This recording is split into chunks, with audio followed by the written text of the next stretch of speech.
So it's over a year since we went into a lockdown, and what a year it has been. Everything we know turned upside down. For a brief period, those of us lucky enough to have comfortable homes were able to bake banana bread and reconnect with our nearest and dearest. There was hope this pandemic would help us become better people, kinder, more thoughtful, less angry. But now it seems we're back to normal in many ways. We're seeing a lot of turbulence. Our university campuses are places of conflict again. Racial tensions abound, and our economic crisis and joblessness just worsening. Scenario planner and futurist Graham Codrington joins us now. He, of course, is with the Tomorrow Today group. Graham, thank you so much for your time. It's always great to chat to you. I just wonder how difficult your job has been in the last year. How do you plan scenarios and look to the future? When COVID-19 happens, it throws everything we know up in the air. Well, luckily I don't call myself a predictor of the future. That's why we use the label scenarios. Our team actually wrote a scenario a number of years ago about a global pandemic that shut the whole world down in quarantine. And our publisher told us it was a bit too crazy and nobody would believe it. And, you know, I think a lot of people, President Obama, every time he was asked, what are you most worried about, Mr. President, would always say a global pandemic. So we've known that this has been on the cards. We've known that it's possible. I don't think anybody predicted it. But this time last year, I was putting messages out onto my YouTube channel saying to people, strap in. It's not a 3-week or a 6-week lockdown, as we had initially thought. I was saying to people, I think it's going to be 2 years, and I think we're still on track for that. Yeah, sadly, but I think you're right. Also, though, what we're seeing, there was that initial period where everything was locked down and the streets were completely deserted. But now we're seeing things getting back to normal in a way, I suppose. A lot of turbulence, university campuses, we've just seen in the report that we've played, a lot of anger, there's lots of racial tension, and we've got massive economic issues. I'm wondering, do you think the pandemic has worsened these issues and these tensions, or is it just our perception and our awareness of them is heightened because there was a brief pause?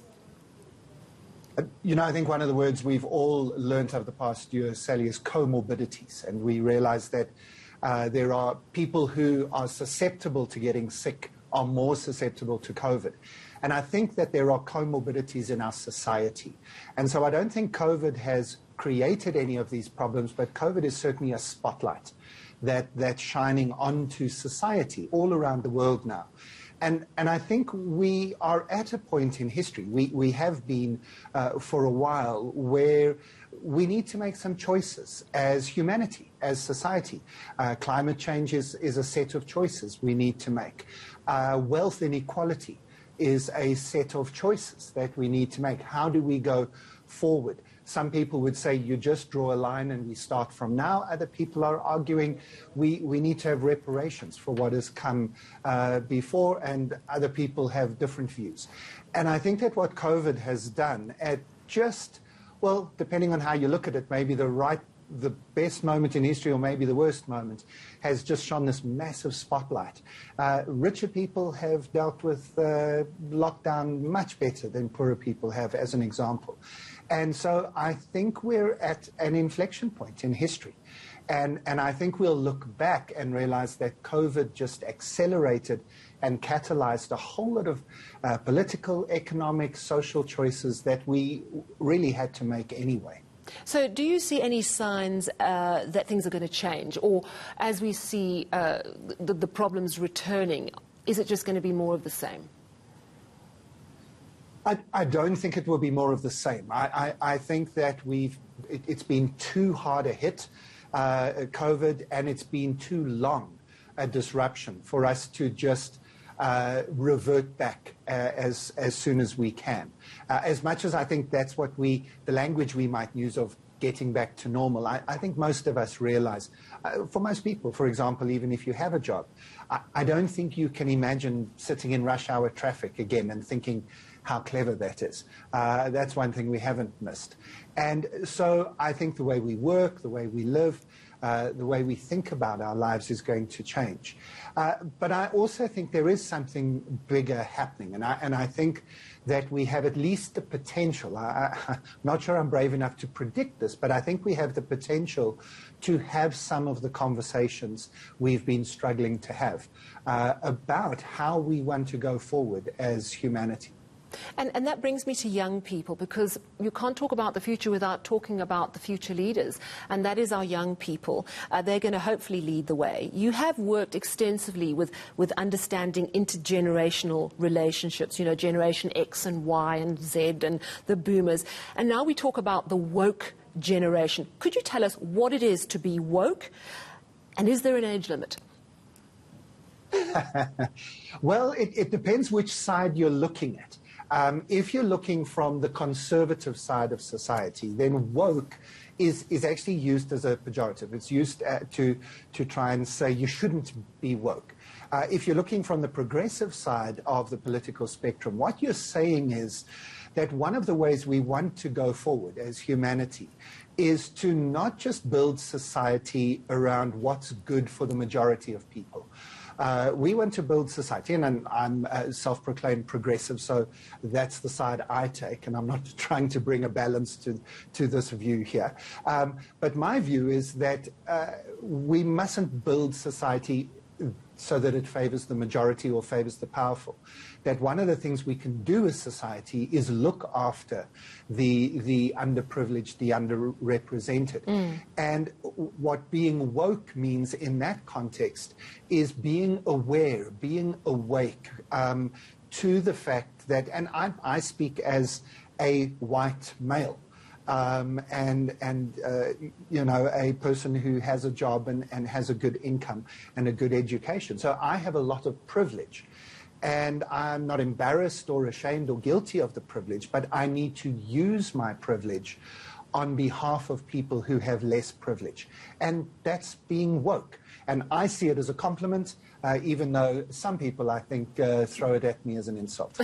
I wonder if woke can go too far, whether you think it can. A common criticism is that if you don't act in a certain way, hold a certain view, you're going to get cancelled, as it's called. Essentially, it's like the modern-day casting out of society. Can woke go wrong? Yes, it can. Of course, there are extremes on all fronts. So on this political and social continuum, there are extremes on both sides. And, you know, on the one side, you've got the out-and-out fascists and racists and so on. On the other side, you have an extreme position that the label is used of cancel culture, that somebody who might make an honest mistake in conversation, or somebody who just might be inappropriate in a way that they express something, whether they are intending insult or injury or not, we must then cancel them. And I think that that's an understandable overreaction. It's a correction. This always happens. Anybody who studies history or philosophy will understand that there's an action, and then there's a reaction, and then there's the kind of, you know, thesis, antithesis, and then the synthesis that comes. That's where we are in history. We have to have this overreaction so that we can move society to become a slightly more progressive. I want to bring in an example because it's fascinating the way it's played out.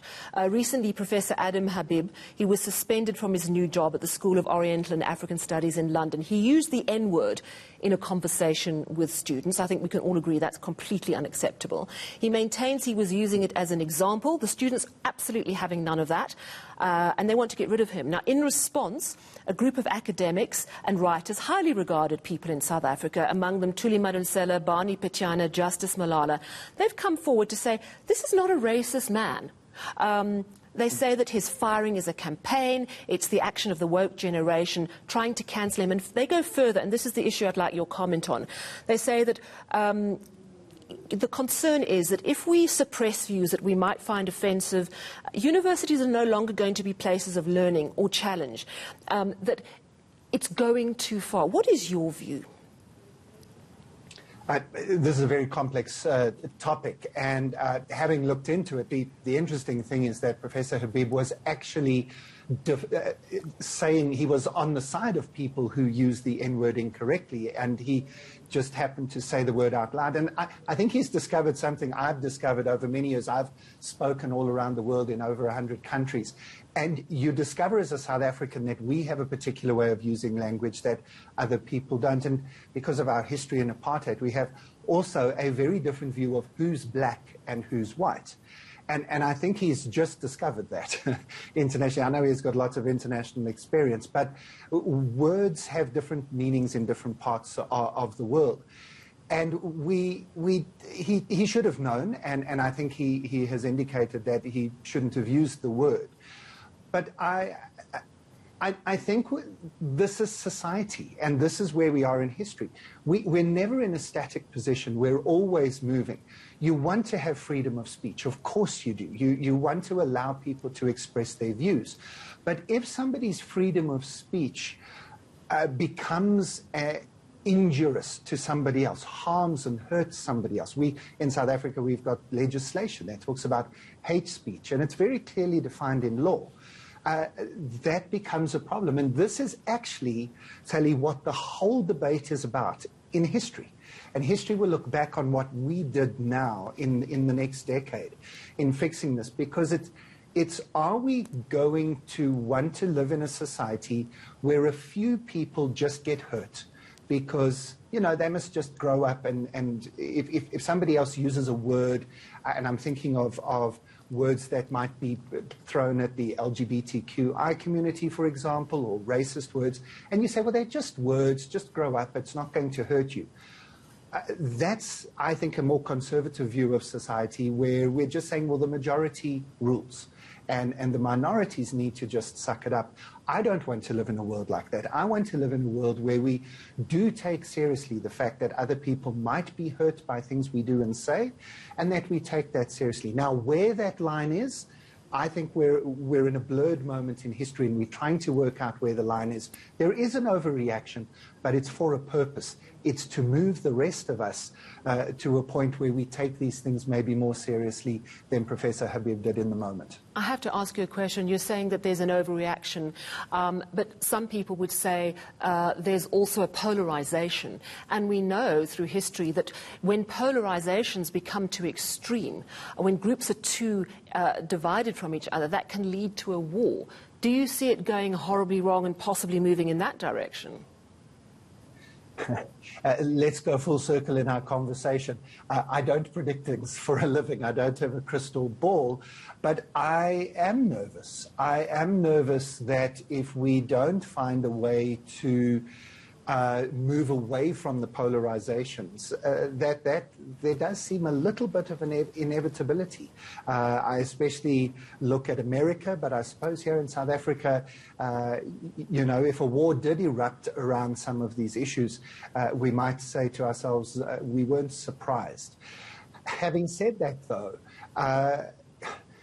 the way to avert that polarization is not to just give in to the way things used to be, is not for the progressives to just give up on their campaign.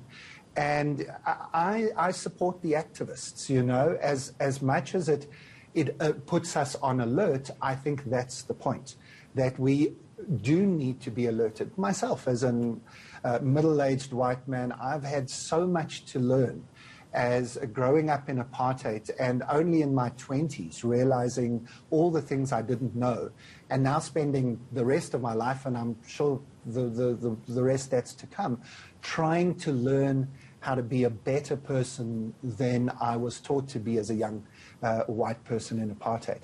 And I think if we're all on that journey, I think it can be a journey that doesn't scare us, that doesn't put us in boxes and make us more defensive. I think it could be a journey that is profoundly uplifting and freeing, and create a wonderful society in the future. So I hope we get through this phase that we're in and come out the other side in a much better place as humans. Very interesting. As you say, we're at an inflection point, much to consider, and thank you very much for your views this evening. Scenario planner and futurist Graham Codrington. He's with the Tomorrow Today Global Group.